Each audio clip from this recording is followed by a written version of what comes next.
নমস্কার বন্ধুরা, মুন্নার রান্নাঘরে আপনাদের সকলকে স্বাগত জানাই। আজ আমি এঁচোড়ের বড়া করে দেখাবো, যেটা ভাতের সঙ্গে ডাল দিয়ে খেয়ে দেখবেন, খুবই ভালো লাগে খেতে। কিভাবে বানাচ্ছি দেখুন। আমি এঁচোড়টাকে ছোট করে কেটে সুন্দর করে একটু ভাপিয়ে রেখেছি। আমি একটা বড় বোলের মধ্যে প্রথমে সব জিনিসগুলো নেব। যেমন আমি এঁচোড়টা ঢেলে নিলাম। আমি একটা মাঝারি সাইজের আলুও সেদ্ধ করে রেখেছি, সেটা আমি এর মধ্যে দিয়ে দিলাম। আর যেটা দেবো সেটা হচ্ছে মিহি করে কাটা পেঁয়াজ কুচি আর কাঁচা লঙ্কা কুচি।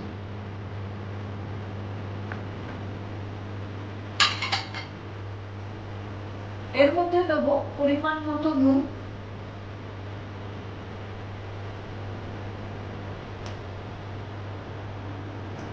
এবারে আমি এইটাকে ভালো করে সুন্দর করে মেখে নেব। আর এদিকে বন্ধুরা আমি কড়াই চাপিয়ে দিয়েছি, ওভেনে তেল দিয়ে দিয়েছি, তেলটা গরম হতে দিয়েছি।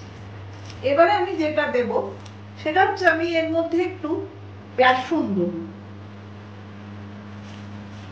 অল্প অল্প করে দেবেন যাতে এটা একটু শক্ত হয়, তাহলে বড়াটা করতেও সুবিধা হবে আর খেতেও খুবই ভালো হবে। সেই সঙ্গে আমি একটুখানি শুকনো লঙ্কার গুঁড়ো ছড়িয়ে দেব। এই দেখুন বন্ধুরা, আমার সম্পূর্ণ সুন্দর করে এটা মাখা হয়ে গেছে। এবারে আমি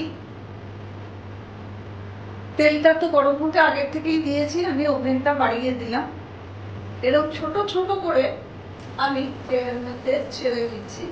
যদি তেলটা খুব বেশি গরম হয়ে গিয়ে থাকে তাহলে কমিয়ে দেবেন আঁচটা।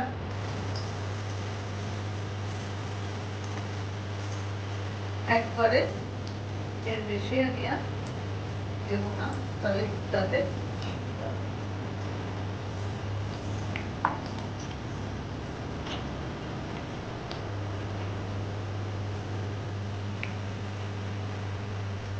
ওভেনের আঁচটা একটু বাড়িয়ে দিলাম। দেখে নেবো এইভাবে আস্তে আস্তে সমস্ত বড়াগুলোকে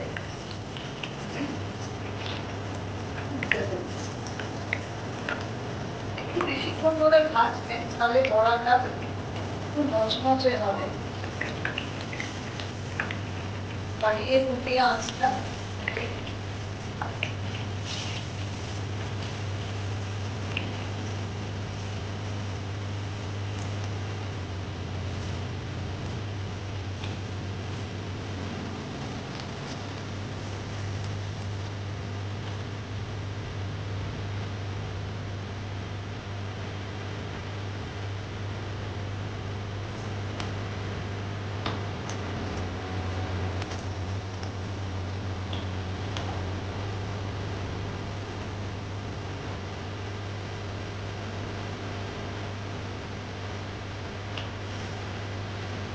পাঁচ ধরে আমি বড়াগুলোকে সুন্দর করে লাল করে ভেজে নিয়েছি।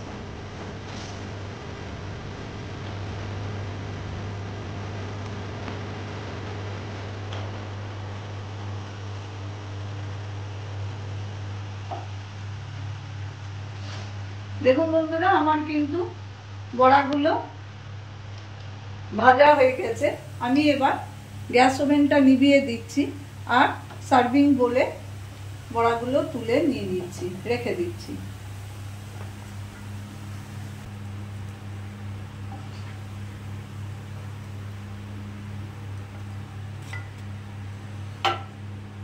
তৈরি হয়ে গেল আমার ভিন্ন স্বাদের এঁচোড়ের বড়া। যদি এই রেসিপিটা আপনাদের ভালো লেগে থাকে তাহলে please like, share and subscribe করে দেবেন। আমি আবার হাজিরা দেব অন্য কোনো দিন অন্য কোনো রেসিপি নিয়ে।